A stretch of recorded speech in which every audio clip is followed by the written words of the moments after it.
You're retired now, Mom. That means you need to finally stay out of the way. My daughter, Brooke, said those words in front of 40 people at the party that was supposed to honor me. 1 minute, Lewis was raising a glass to my 32 years at Cole's Corner. The next, Brooke was standing beside the cash register with her boyfriend, Tyler, announcing that I had transferred the restaurant to her. She held out her hand. Your keys. I thought I had misunderstood. Excuse me? The alarm code has already been changed. You don't need the keys anymore. The room went silent. My employees stared at their plates. My relatives looked anywhere but at me. Brooke took the key ring from my hand and set it beside my retirement cake. Those keys had opened the restaurant nearly every morning since she was 4 years old. Tyler leaned against the register like he owned it. That was when I looked behind him and noticed the framed first dollar Daniel and I had earned. It was slightly crooked and the paper backing had been disturbed. But it was still there. Brooke kept calling herself the owner, not manager. Owner. I knew what I had signed 3 weeks earlier, and I knew what I hadn't signed. Still, I didn't argue. Public confrontation had always been the one thing I avoided, especially with my only daughter. Brooke mistook my silence for surrender. I straightened the frame as I passed it and made one quiet decision. Before Brooke discovered what Daniel and I had protected, I was going to get there first. Daniel and I opened Cole's Corner 32 years earlier with borrowed kitchen equipment and a second mortgage on our house. We had 6 booths, a counter that wobbled, and a grill that heated unevenly. On opening day, a construction worker ordered coffee and 2 eggs. Daniel framed the dollar bill from that sale before lunch. Proof somebody was willing to pay for your cooking, he teased. My cooking? He smiled. Our cooking. We worked 7 days a week for years. Brooke did grow up in that restaurant. She colored under the counter, did homework in the last booth, and learned to make change before she learned long division. I understood why she sometimes resented the place. After Daniel died 6 years ago, I couldn't make myself retire. Cole's Corner was the last place where I could still hear him in the recipes, the scratched tables, even the squeak in the pantry door he never fixed.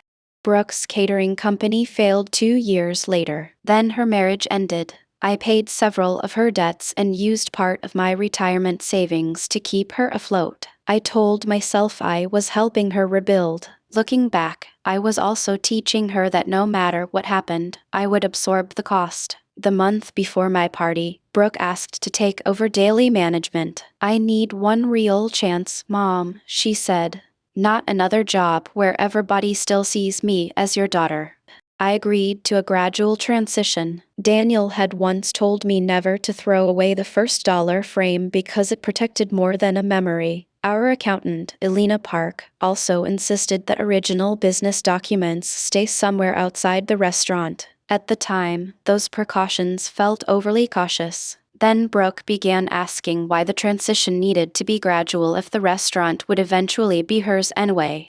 3 weeks before the party, Brooke, Elena, and I met at a corner table after closing. Elena had prepared a management authorization allowing Brooke to schedule employees, approve routine purchases, and handle ordinary expenses. Beside it sat a draft for a possible future ownership transfer. The second document wasn't complete. It required additional signatures and approval involving Daniel's share of the business. I signed only the management authorization.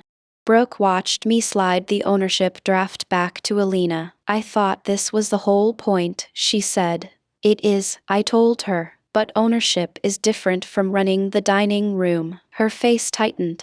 I grew up in this place. Do you know how many birthdays you missed because somebody called in sick? I spent my childhood watching you choose strangers at tables over me. That hurt because some of it was true. I apologized. Instead of explaining that an apology didn't make the restaurant hers, I let my guilt do the talking. Tyler joined us near the end of the meeting. He had ideas about live music, a redesigned bar area, and a second location near the highway. You can't grow while Marion still has one foot on the brake, he said. I should have stopped the conversation right there. Instead, I told myself Brooke needed encouragement. That evening, I found a box of new business cards beside the register. Brooke Cole, sole proprietor. I carried one to her office. This isn't accurate. It will be soon. Not until the documents are finished. She sighed as though I were a confused employee. Mom, customers don't care about technical language. But Alina cared about it. The bank cared. And somewhere under my worry about Brooke, I cared too. I put the card in my purse instead of throwing it away. My name disappeared from the restaurant before my keys did. 2 weeks before the party, I came in and found the photographs of Daniel and me missing from the dining room. One showed us on opening day, standing beneath a crooked paper banner. Another showed Daniel teaching Brooke to flip pancakes. The wall had been repainted gray. Brooke said the pictures made the restaurant look dated. They make it look like ours, I replied. It's supposed to look like it has a future. She also removed several of Daniel's recipes and replaced them with items Tyler said would attract a younger crowd. Then she changed employee schedules without asking Lewis, who had run our kitchen for 19 years. When I objected, Brooke told the staff I was struggling to let go. I asked her to restore the photographs and follow the transition plan. If you're going to fight every decision, maybe we should cancel your party, she said. I'm trying to celebrate you, but you keep making this difficult. I backed down. That was my biggest mistake. I knew she had crossed a boundary, but I was afraid that pushing back would cost me my daughter. Later, Lewis pulled me aside. I saw Tyler going through the office cabinet, he said. He claimed he was looking for vendor files. When I checked the office, nothing obvious was missing, but the backing on the first dollar frame had been loosened. That bothered me more than I admitted.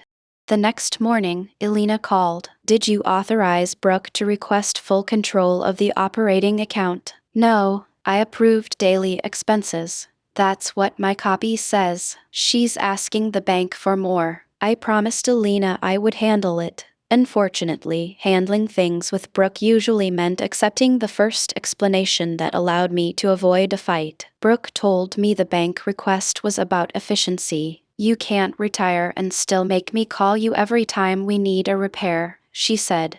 That part was reasonable, so I added her as an authorized signer for routine operating expenses. The document specifically excluded loans, ownership changes, and transfers outside normal business needs. Elena kept a certified copy. 3 days later, she called again. Most of the restaurant's operating money had been moved into a new account controlled by Brooke and Tyler. I drove straight to Cole's Corner. Brooke was in the office studying renovation plans. Why did you move the money?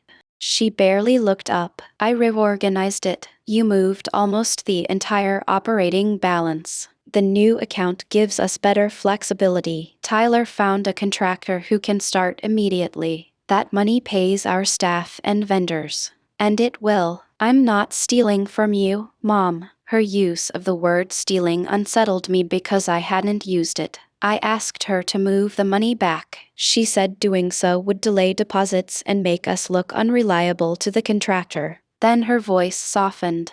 You said you trusted me. Was that just something you said because Alina was sitting there? That was all it took. I let her make me defend my love instead of requiring her to defend the transfer. I told myself I would give her until Monday. When I explained it to Alina, she went quiet. The ownership draft is incomplete, she reminded me. Brooke cannot use it to claim the restaurant. I know. Do you? That question stayed with me. The next day, I learned Brooke had invited our vendors and half the extended family to my retirement party. She called it a major ownership announcement. I should have confronted her before the party. Instead, I convinced myself she was only being careless with her language. After Brooke demanded my keys, I asked one question. What exactly do you think I transferred to you? Tyler opened a folder and held up a signed page. You authorized Brooke to take control.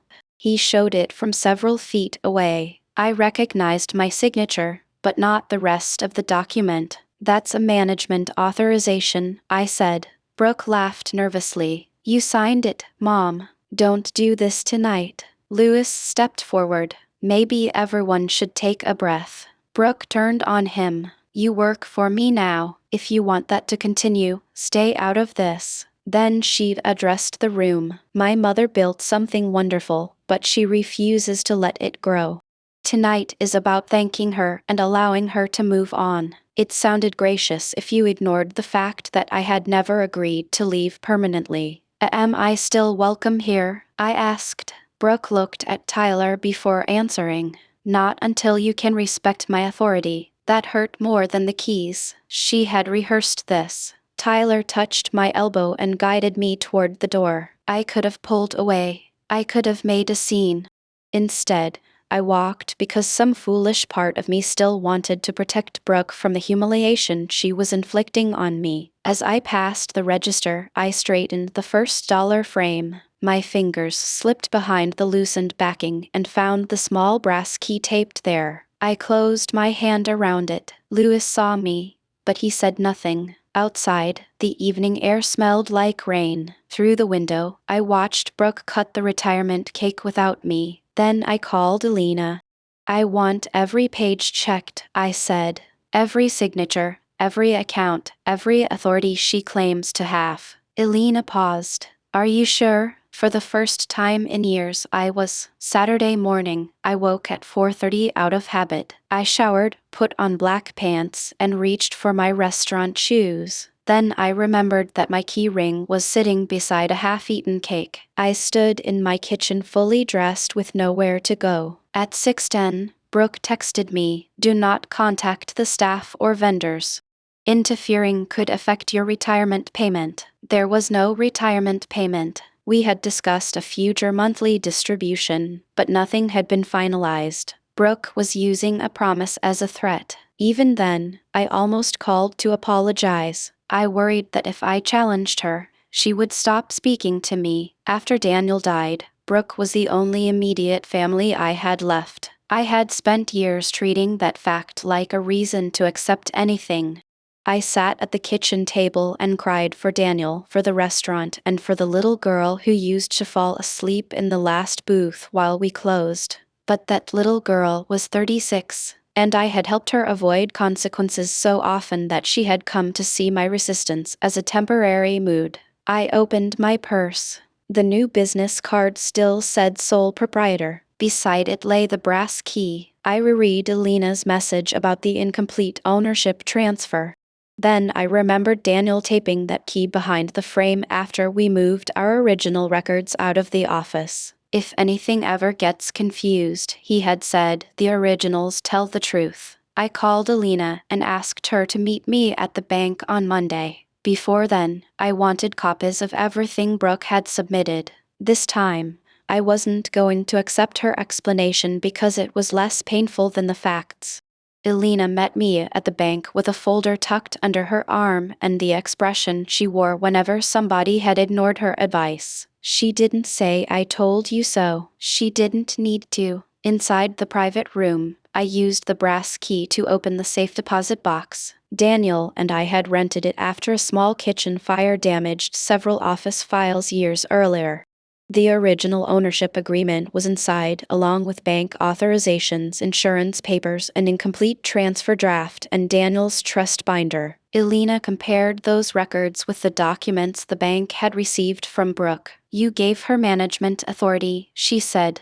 You did not transfer your ownership interest. She placed the signature page Tyler had shown at the party beside the full document. It belonged to the management authorization, exactly as I remembered. The ownership draft had no final signatures, no witness certification, and no approval related to Daniel's share. Brooke had apparently submitted it as though completion were a formality. Relief came first, then embarrassment. Elena had warned me. I had seen the business cards, the missing pictures, and the money transfer. I had chosen comfort over clarity every time. I made this easy for her, I said. You trusted your daughter, Elena replied. No, I avoided confronting her. Those aren't the same thing. We also reviewed the bank authorization. It allowed Brooke to pay ordinary expenses. It did not authorize her to transfer most of our operating money into an account shared with Tyler. Daniel's trust binder was thicker than I remembered. Elena marked several pages for closer review but advised me not to confront Brooke yet. "We know she doesn't own the restaurant," she said. "Now we need to understand exactly what she did with the money." The documents had answered one question. They had raised a more troubling one. How far was Brooke willing to go because she believed I would never fight her? Over the next 2 days, Brooke supplied the answer herself. Lewis forwarded me an email she had sent the staff. It said I no longer held any authority at Cole's Corner and warned that employees who contacted me could be dismissed. Lewis included a short message of his own. "I'm sorry I stayed quiet. I was afraid she would fire me." One of our produce vendors then called Elena. Brooke was trying to cancel our existing agreement and sign a more expensive contract tied to Tyler's expansion plan. The new contract identified Brooke as the sole owner of Cole's Corner. Another vendor sent us a similar document. Through the bank records, Elena found a deposit paid to a contractor for a bar renovation. Brooke had also committed money toward equipment for a second location that did not exist. I later learned those details from the invoices and emails, not from gossip. The worst part was the pattern. Brooke wasn't simply making poor decisions. She was building obligations quickly so I would feel forced to approve them after the fact. She also submitted the incomplete ownership draft to the bank to support her request for broader access. When Elena and I confronted the bank with the originals, the employee handling the request admitted Brooke had described the missing approvals as routine paperwork already in progress. I wanted to drive to the restaurant and demand answers. Elena stopped me. "Right now, Brooke thinks this is a family disagreement," she said. But she put her ownership claim in writing. Let the bank and vendors compare that claim with the actual documents. That changed everything. Brooke had always counted on my reluctance to embarrass her. This time, her own signatures were speaking before I ever entered the room. 6 days after the party, the bank froze the transferred funds while it reviewed the ownership dispute and Brooke's use of the operating authorization. The money wasn't handed back to me immediately. Real banking doesn't work that way. But Brooke could no longer spend it, and the contractor's next payment failed. Our longtime vendors refused to cancel their agreements without authorization from the actual ownership. Brooke called me 17 times that morning. On the first voicemail, she was angry. "You had no right to freeze my account." By the fifth, she sounded frightened. "The contractor is threatening to walk. Call the bank and fix this." By the 10th, she was accusing me of destroying Daniel's legacy. I finally answered, "Cole's Corner's money isn't your personal expansion fund. It was going back into the business." "Then why is Tyler an owner on the new account?" Silence. "He's my partner," she said. "Not in Cole's Corner." She switched tactics. "You're humiliating me because you can't accept retirement." A week earlier, that might have pulled me into an argument about whether I loved or trusted her. Instead, I told her I would meet only with Elena present and only after we had every document. "You're choosing an accountant over your daughter?" "I'm choosing facts over another private promise." She hung up. I didn't feel triumphant. I felt sick. Brooke's plan was failing, but she was still my daughter, and every consequence landed somewhere inside me too. That afternoon, Elena spread Daniel's trust papers across my dining room table. She stopped at one section, read it twice, and pushed it toward me. Daniel's half of Cole's Corner hadn't passed directly to Brooke or to me after his death. It belonged to a family trust under my control during my lifetime, and Daniel had included conditions. As I read them, the key behind the first dollar finally made complete sense. Brooke hadn't merely failed to take ownership. By trying, she had put her future inheritance at risk. The bank freeze changed how people remembered the party. Relatives who had applauded Brooke's announcement began calling me. One cousin apologized.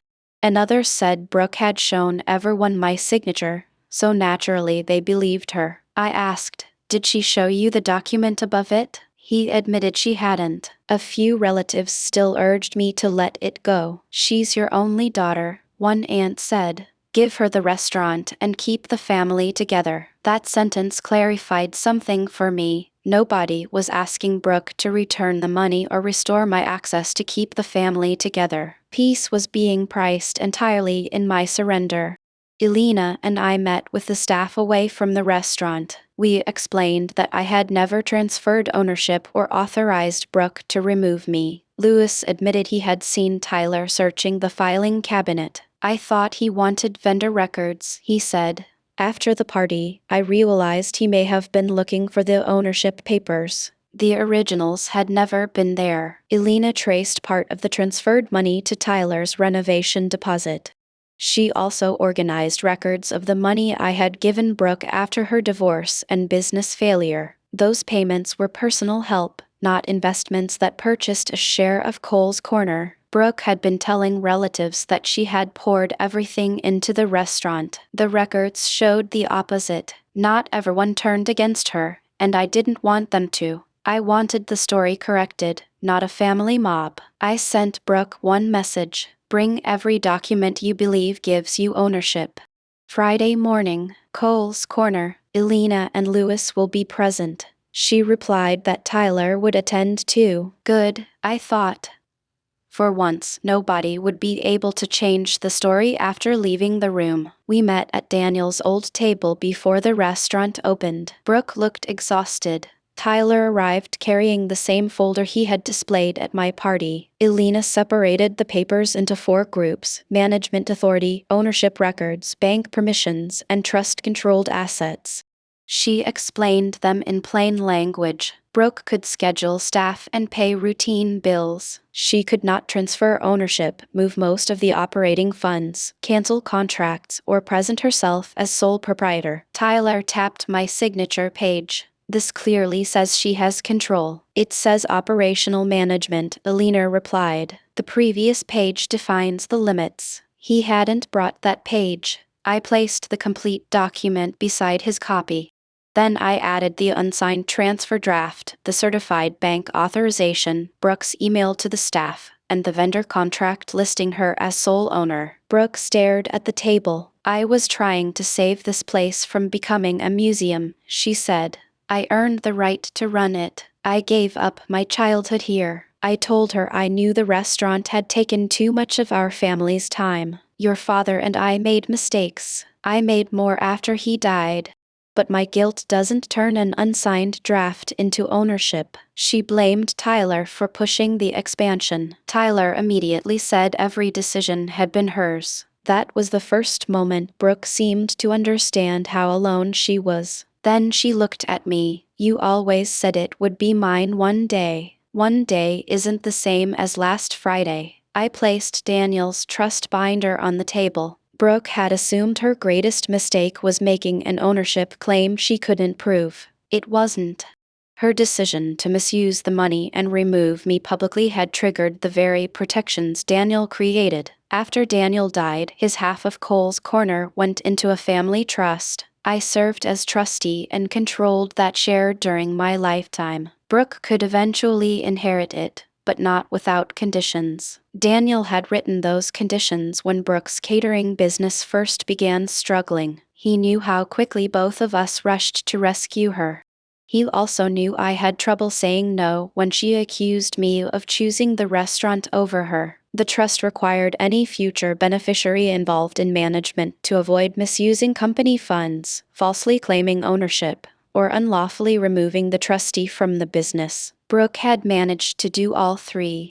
Her transfer of operating funds, the incomplete document she submitted to the bank, and the email declaring that I had no authority triggered a formal review of her future rights under the trust. Her inheritance wasn't instantly erased. Daniel hadn't designed a trap. He had created a process that could suspend her rights unless she repaid the money, corrected the false claims, and demonstrated responsible conduct. Brooke's face changed as Elena explained it.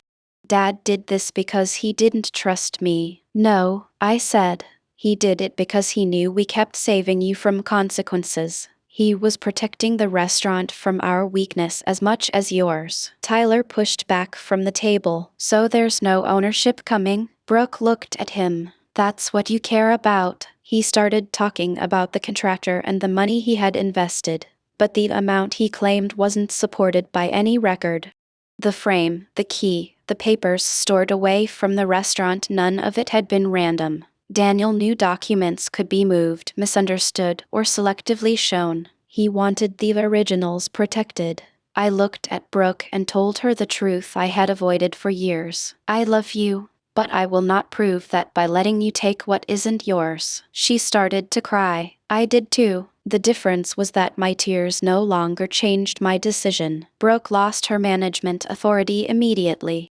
Over the following month, Elena helped us document the transferred funds, contractor penalties, and other expenses. Brooke signed a repayment agreement covering what her decisions had cost the restaurant. The bank eventually returned the remaining frozen money to the proper operating account after completing its review. Tyler disappeared from Brooke's life almost as soon as he understood she couldn't give him part of Cole's corner. He sent 2 messages about money, collected some belongings, and stopped answering her calls. I wish I could say that opened Brooke's eyes overnight. It didn't. Her first apology focused on getting her position back. I said I was sorry. How long are you going to punish me? This isn't punishment, I told her. It's a boundary. I gave her clear conditions. She had to follow the repayment agreement, begin counseling, correct the ownership claims she had made to relatives and vendors, and apologize directly to the staff. Even then, there was no promise that she would return to management. I promoted Louis to operating partner. Elena helped us establish dual approval for major transfers and any document involving ownership. Louis tried to refuse at first. This was Daniel's dream, he said. You helped keep it alive, I told him. That matters. I postponed retirement, but I stopped working 7 days a week. The point wasn't to cling to control, it was to step away on terms that didn't endanger the people who depended on the restaurant. Several months later, Brooke came in before opening. She didn't have keys. She didn't make demands. She placed a repayment receipt on the counter and asked if we could talk. For the first time, she seemed more interested in repairing what she had broken than recovering what she had lost. 9 months after my retirement party, Cole's Corner was steady again. I worked 3 mornings a week. Louis handled most daily operations, and no major payment could be moved by one person acting alone. The photographs of Daniel and me went back on the wall. We kept a few of Brooke's menu changes too. Some of her ideas had been good. The way she forced them through was the problem. Brooke began counseling and continued making payments. She apologized to the staff without asking me to restore her title afterward. Louis accepted her apology. Trust took longer. So did mine. Brooke and I started having breakfast together on Sunday mornings. We talked about ordinary things at first. Eventually, we spoke about the years she felt abandoned in a restaurant full of people and the years I confused financial rescue with love. I apologized for what was mine. I stopped apologizing for what wasn't. She still had no access to the business accounts, and she wasn't promised ownership. Family reconciliation and business authority were now separate matters. The first dollar remained behind the counter. I had the frame professionally secured, and the safe deposit key stayed in a locked box at the bank instead of behind it. Sometimes customers asked why I kept an old dollar on the wall. I used to say it represented where Daniel and I started. Now it reminded me of something else too. Retirement was supposed to be the day I surrendered my keys. But dignity was never about keeping every door locked to everyone else. It was about deciding for myself when to open one and who had earned the right to walk through it.